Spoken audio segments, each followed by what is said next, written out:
Hey, everybody. Welcome in to my winter wonderland. That is my living room, Christmas tree over the left shoulder, other sort of lit up, pathetic Charlie Brown tree lit up over my right shoulder. It's a Tuesday night as I record this. You're probably receiving this in wherever it is you get your podcasts on a Wednesday. Regardless, it's great to be with you. My name is Sean Pendergast, one half of Payne and Pendergast Sports Radio 610. Great to be with you. 6 a.m. to 10 a.m. is where you can find Payne and Pendergast on Sports Radio 610. This podcast you can find it wherever it is you found it. Obviously, you made it here. So you stumbled across it or you've subscribed to it. Either way, I am very grateful. If you have not subscribed to it yet, feel free to hit that subscribe button so you get it automatically as we continue through this bumpy road of a Texans football season. 7-5 on the season, losing 4 out of their last 6. Jacksonville, scary game coming up Sunday, because the one thing the Texans have proven that they will do is they are not afraid to lose to a team with 2 wins. Week 9, Jets, 2-6. Texans lose. Week 12, Titans, 2-9. 2-8. 2-8. They lose. And now in come the Jaguars, fresh off a bye week at 2-9. And 5 or 6 point underdogs, depending on where you're looking for it. But we'll preview that game later this week. If you guys listen to the podcast, you know I announced in the previous podcast the recap of the loss to the Titans. We're on a Monday, Wednesday, Friday schedule here through the next several weeks. The holiday week with Christmas will be a little funky, but Monday, recap of the previous game. Wednesday, mailbag. We're going to do a mailbag today. If you want to hit me with an email, won't get into this episode, but it may get into future episodes. HOU mailbag at gmail.com. And then Friday, the preview episode of the next game. So Friday, we'll have a preview of the Jacksonville Jaguars. We'll dig into them a little bit more.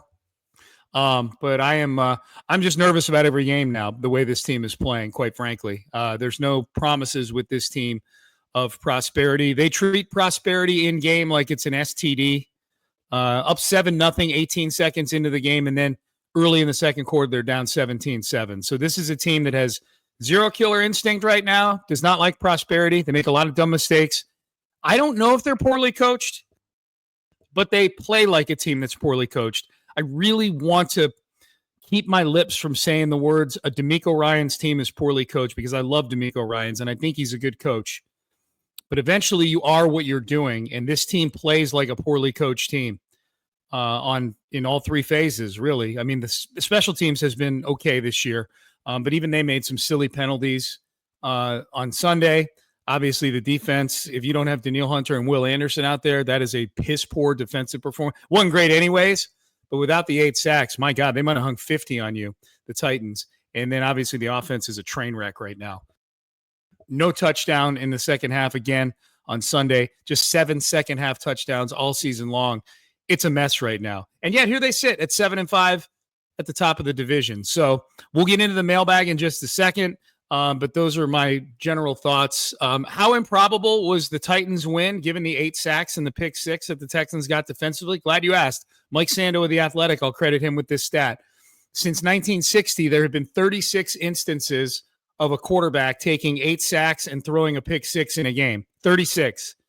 In those games, the quarterback who sustained those sacks and threw the pick 6 has won 3 times out of 36. They're 3-33. Prior to Sunday, they were 2-33. The Houston Texans continue to find ways to lose games that statistics tell us they should have a 90+% chance of winning.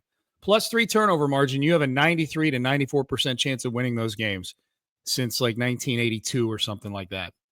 And the Texans have lost 2 games like that this year. So they're a mess right now.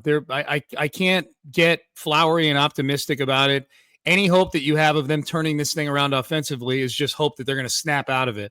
Because if it was fixable, which I was told early in the year, all these things are fixable, then it would have been fixed by now. It's fucking week 13. Fix the goddamn shit. Jesus. So I guess the other question would be, how improbable is them losing the division?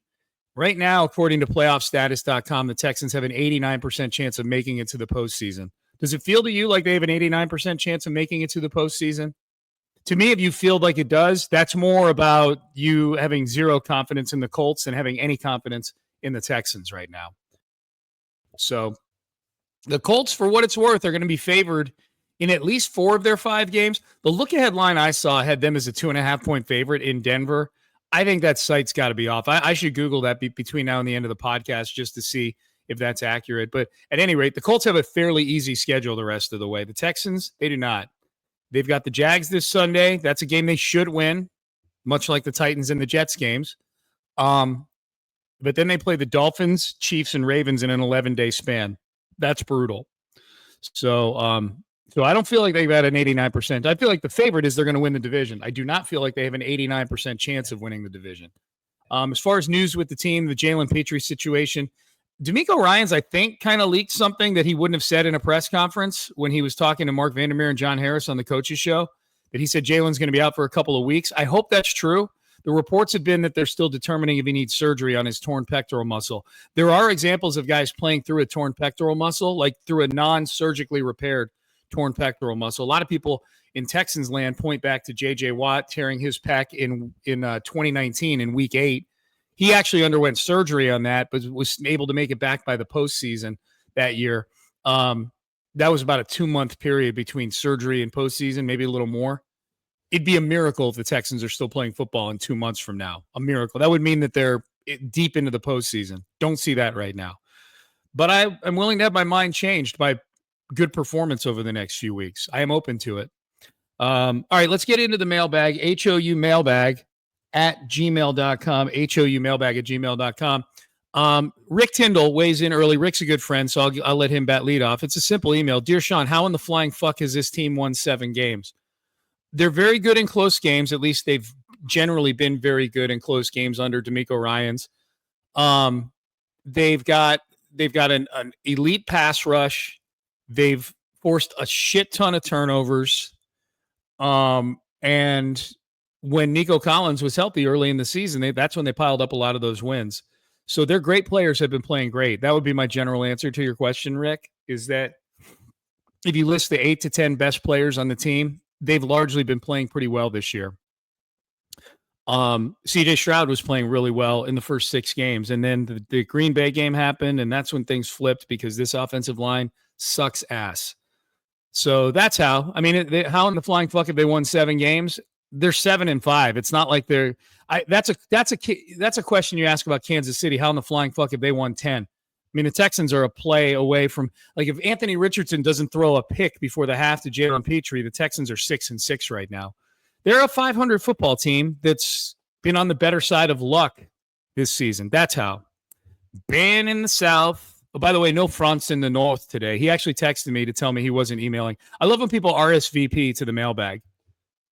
Hey, no email this week, Sean, but France in the North sent me a nice text, so that was good. Wishing me a happy Thanksgiving. He lives in Canada. They celebrate Thanksgiving in October up there. That's when their Mayflower came over in October from England or France or wherever.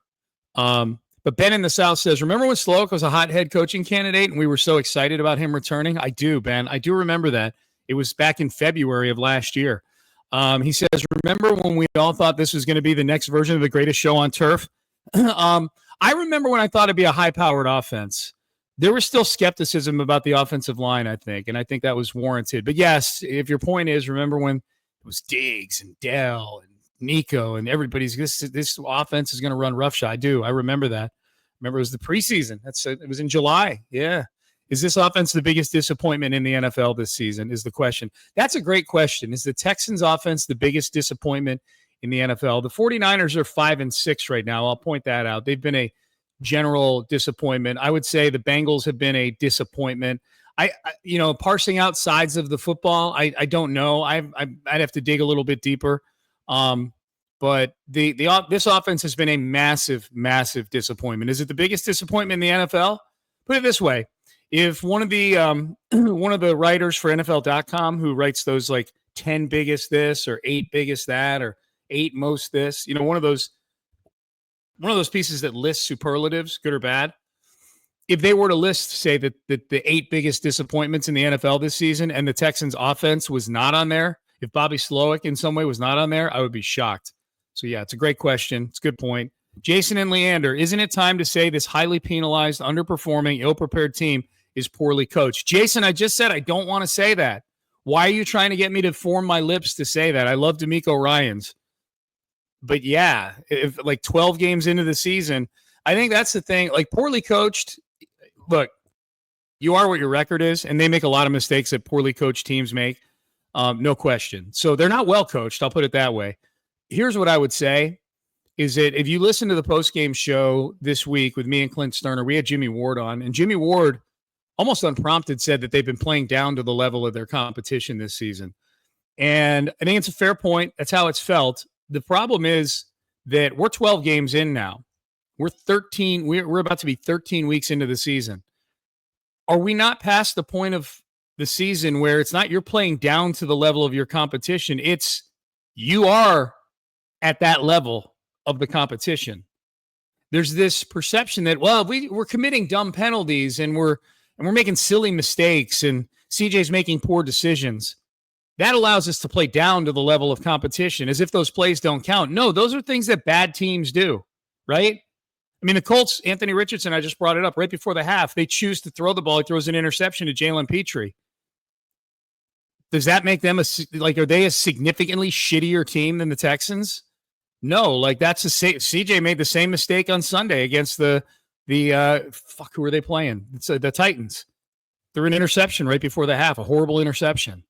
Now, thankfully, the Texans defense was able to get a couple sacks and force a long field goal because that's the only thing they've got going for them these days is their defensive line and their pass rush. But and here's the part about poorly coached. I don't know how good they are at finding solutions. They found none yet. Their solution on offense is to just keep doing the same shit over and over and over and over again. So I think it's a big question about DeMeco Ryans. I think there's a lot of good that comes with DeMeco Ryans, the head coach. Probably the primary thing is that he's still a pretty good defensive coordinator. That's evident. I think this is a good defense. It's a good defense that had kind of a shaky day against Tennessee, but overall, this is a good defense.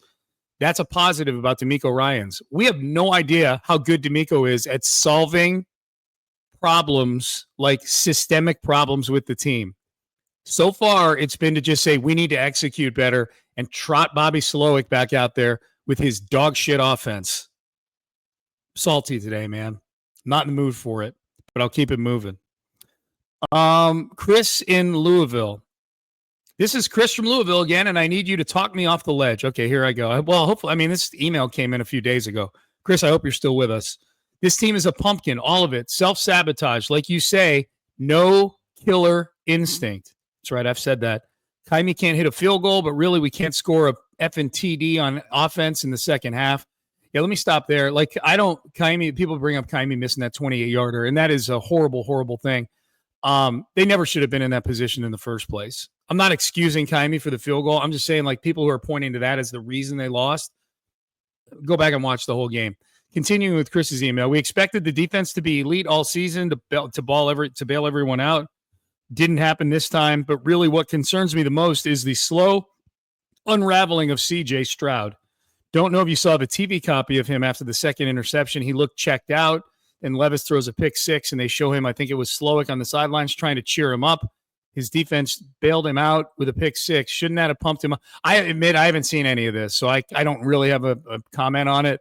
CJ's body language has not been great over the last few weeks. I think he's shouldering a lot. I think he's really internalizing a lot of this right now. I think it's a form of accountability, and I hate to echo something that really agitated a lot of people when CJ said it, but it would be nice to see him having fun again. It'd be nice to see him smile again. CJ lost his smile, much like Shawn Michaels back in February of 1997 when he forfeited the WWF title because he lost his smile. Or he had a drug habit, one or the other. But he said he lost his smile. That's what I choose to believe. Neil in Liverpool. I'm not mad, Sean. I'm just disappointed. Sounds like a parent.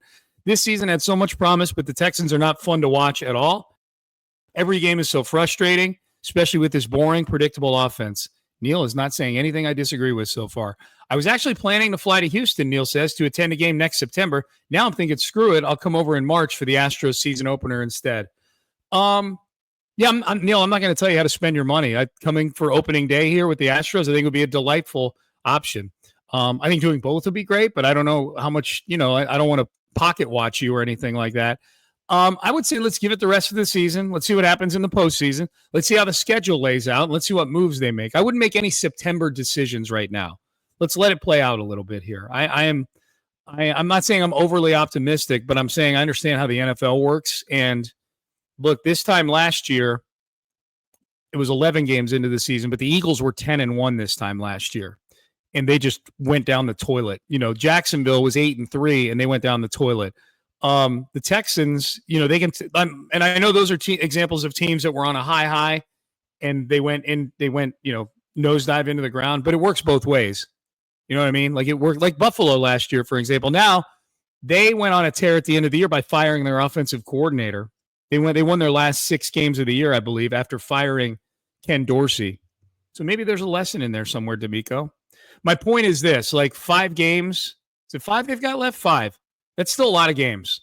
And it's games against teams that you have a real opportunity to make an impression, Speaking of which, it's a good segue into this email from Chris in the ATL. He says, it's a damn good thing the NFL's playoff teams are determined by records and not a selection committee, because the Texans would be on the outside looking in. If the NFL did have a selection committee, what would be your selling points to put the Texans in as a playoff contender? I'm reaching for anything positive here, Sean, after that debacle versus the Titans. Give me some hope. I would say this, Chris, is that if they, first of all, 7 teams in each conference make the playoffs. So this would be a debate. Really, it'd be a debate of the Texans versus the Colts or the Broncos. Or like right now, the Broncos are the 7 seed in the AFC and the Colts are the 8 seed. So it's actually a pretty easy argument. Like my argument would be they beat the Colts twice and they deserve to be in as the 7 seed ahead of the 8 seed Colts. So as long as the playoffs have as many teams as you're talking about now, seeding would be interesting. The Texans are going to be the 4 seed because they're going to win their division in all likelihood. I would seed the Texans right now as the last team in the AFC. I think they're behind the Broncos. I think they're behind the Chargers. I think they're behind the Steelers and Ravens, and obviously the Bills and the Chiefs as well. I think they'd be a playoff team even if there was a committee, but I think they would be the last team in right now. Mike says, well, today's debacle of the Titans game was as bad as it gets for me. A few weeks ago, we said O-line was the main problem, and since then there have been some changes there. We also said not having Nico was a factor. He's now back, but now we're saying CJ is not the same as last year. Does that mean the QB coach deserves blame also? Who else can we blame? I feel like we need to blame and fire a few people to shake this team up. They need something. They definitely need a shakeup. And I don't know, like firing people, maybe taking duties away from Bobby Slowick. You're essentially, if you take play calling duties away from Bobby Slowick, you've essentially fired him. Like you don't come back from that if you're an OC. Does Gerard Johnson deserve some blame also? Sure. Why not? He's the QB coach and the QB is not very good right now. So yes, he's got to find a way to help fix this thing. He's sort of the QB whisperer in all these guys. So yes, he absolutely deserves blame. We can't be afraid to blame people, okay? And I'm part of the problem. I don't want to say they're poorly coached because I like D'Amico Ryans, but all evidence is this is not a well-coached football team right now. Joe Q, 2 quick questions. Was CJ's safety at the same end zone as Orlovsky or the opposite one? I don't know if that's tongue-in-cheek. I heard some people comparing CJ and the safety he took at the end of that Titans game to Dan Orlovsky running out the back of the end zone. I'd have to go back and watch Orlovsky's. I don't seem to remember Orlovsky being under nearly as much heat as CJ was in that moment. Orlovsky just rolled out and just ran like 3 steps out the back of the end zone. CJ really didn't have a ton of room to operate. So I don't think that's a perfect comparison there. Joe Q's second question, is it time to drop your 2 favorite excuses for CJ playing bad football? Ooh, Joe Q holding my feet to the fire. What are my excuses? Excuse number 1, he's facing too much pressure. Will Levis, an established he sucks guy, took 8 sacks but threw it better than CJ. Yeah, he did in that game. Like, I mean, if we're going to cherry pick one Will Levis game where he had 4 gigantic chunk plays as some sort of evidence that CJ and the pressure he's facing, we should just ignore it. That's silly. Joe Q, you're better than that. You're better than cherry picking one Will Levis performance as some sort of evidence that saying CJ is facing too much pressure is some sort of excuse. This offensive line fucking sucks, Joe Q. And I know you're a bit of an expert on offensive line play. I know. So don't say that's an excuse. CJ looked fine the first 6 games of the year, and then that Green Bay game happened, and then that Indy game happened, and then that Jets game happened, and it's affected him. So the pressure is not an excuse. That's a reason. Excuse number 2, no Nico Collins. That one made me twitch all along. Like Davis only got to target Nico 66 times in 2022. Was Nico's absence the reason for the Davis replace-o-meter? CJ had full Nico today, and he still threw 2 horrible game-losing picks. I'm not saying CJ is playing well by any means. So keep in mind, if Laramie Tunsil holds his water on a play, Nico Collins has a 77-yard touchdown to open the game against the Cowboys. If they don't do a double shift in the Titans game, Nico scores the game-winning touchdown. So and let's add too that there's been no Diggs. Like Tank Dell's been your number 1 receiver for a big chunk of the season with neither of those two guys, or at least a decent chunk of the season, at least 2 or 3 games. So I don't think those are excuses. Joe Q goes on to say CJ is an average NFL starter right now. I agree with that. I don't know why he is. I just think we need to acknowledge that he is. Acknowledged. Guys playing better football than CJ right now. Warning, Sean's head might be about to explode. Bo Nix, Bryce Young, Tua, Sam Darnold, Kyler Murray, Russell Wilson. Yes, in this small period of time, CJ's not played well. Why would my head explode? I know, Joe Q, I know you like to think that I'm this QB elitist and that I overvalue the QB position, but I'm also not like so dug in that I bury my head in the sand and go off of reputation for guys when it comes to evaluating a period of time. Okay. So I'm going to move on to the next email.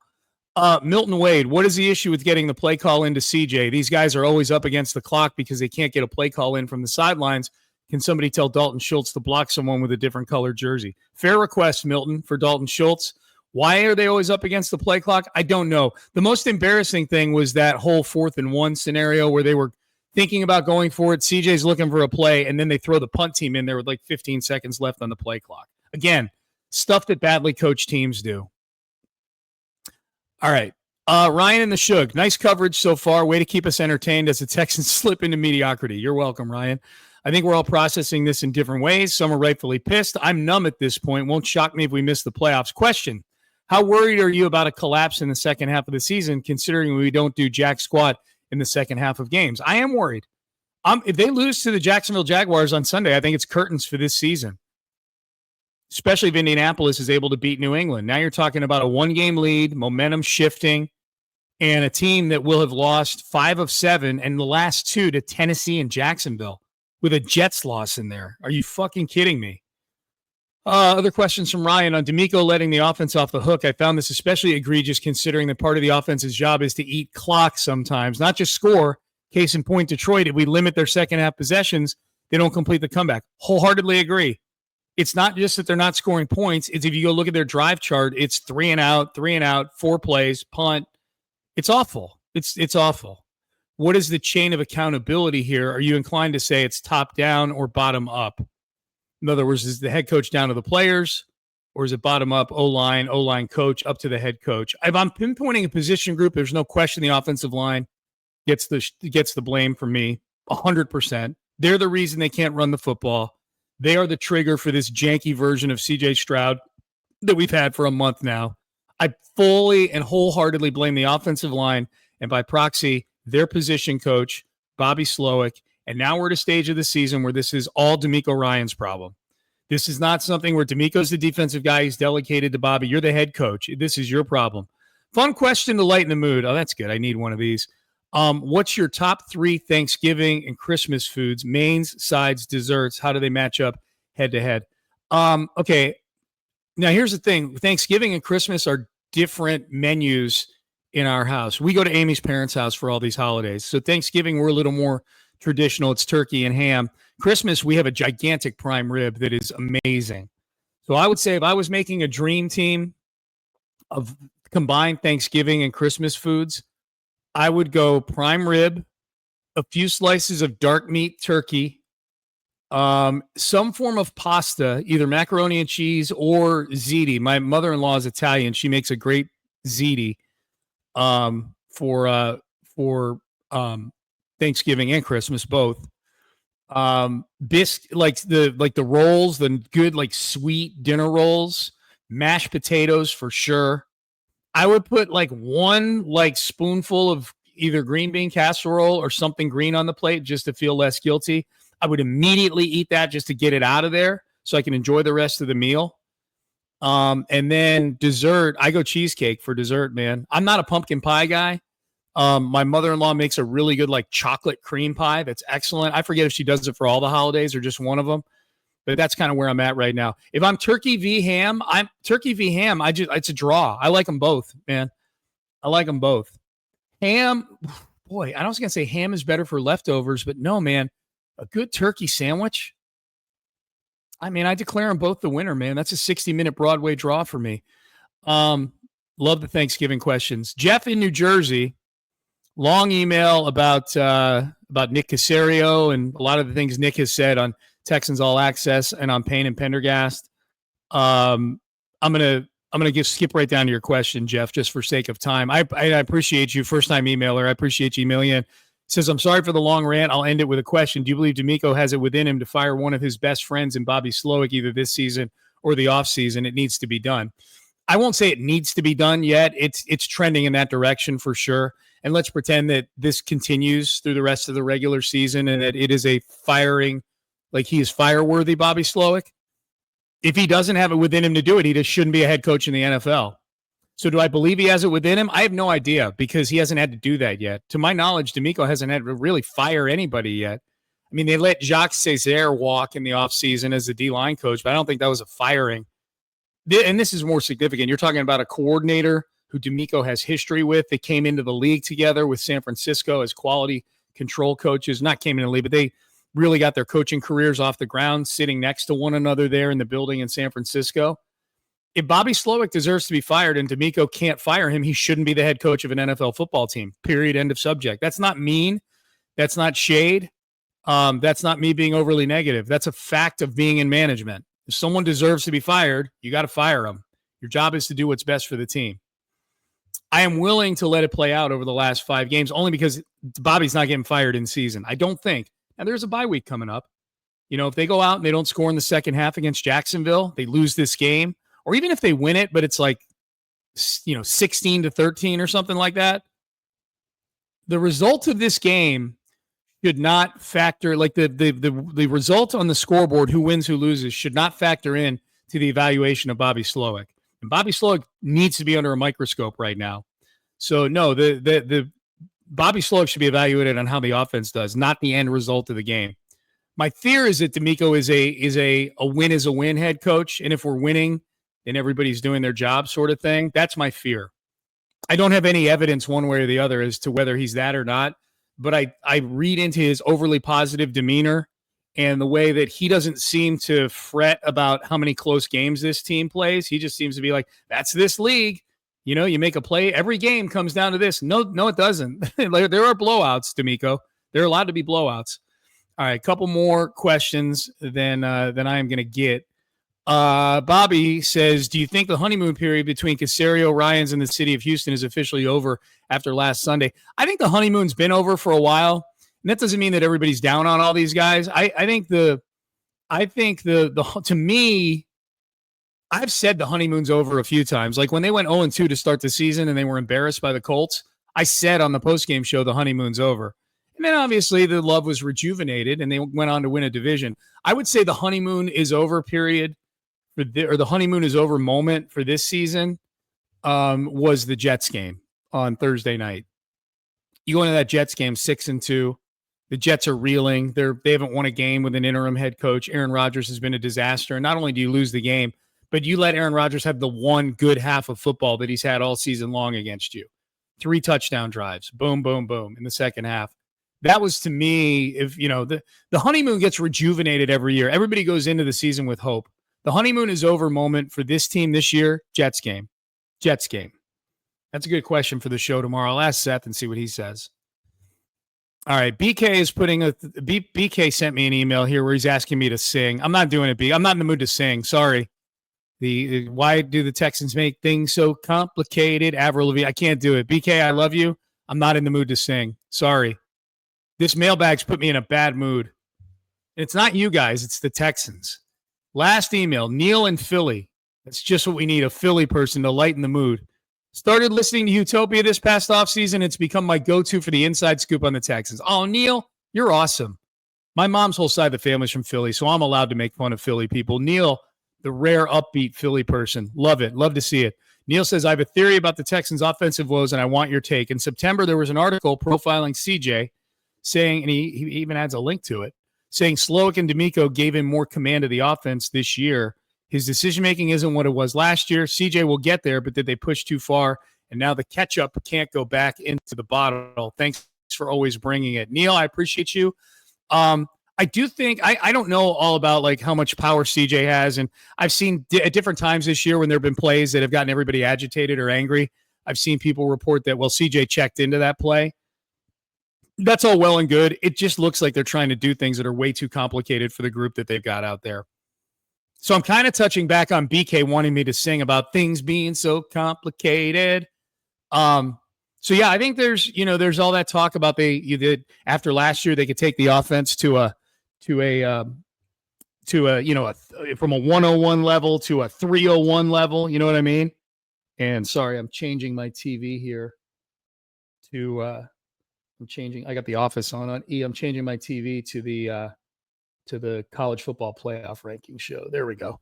Because I'm almost done with you guys here. So yeah, I think it's been a disastrous year for Bobby Slowick. I think that's how we end this mailbag here. This was almost an all Bobby Slowick mailbag, and I'm here for it. I just need I need them to start playing good football again, as do all of you. All right, that was the mailbag edition of the show. I appreciate all of you. If you want to email the show, the email address has been at the bottom of this screen the whole time on YouTube. But if you're listening on just an auditory version of the podcast, houmailbag@gmail.com. A quick reminder again to subscribe to the podcast, give us a rating, give us a review. Hopefully you've enjoyed my Winter Wonderland in which I've been answering your questions. I really love all of you emailing the questions, and I love that we get new emailers every week.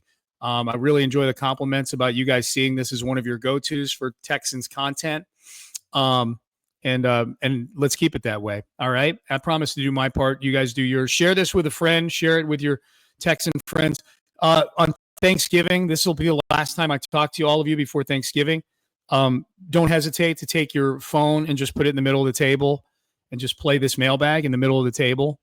Hopefully your family does not mind a lot of F's and S's and fucks and this and that.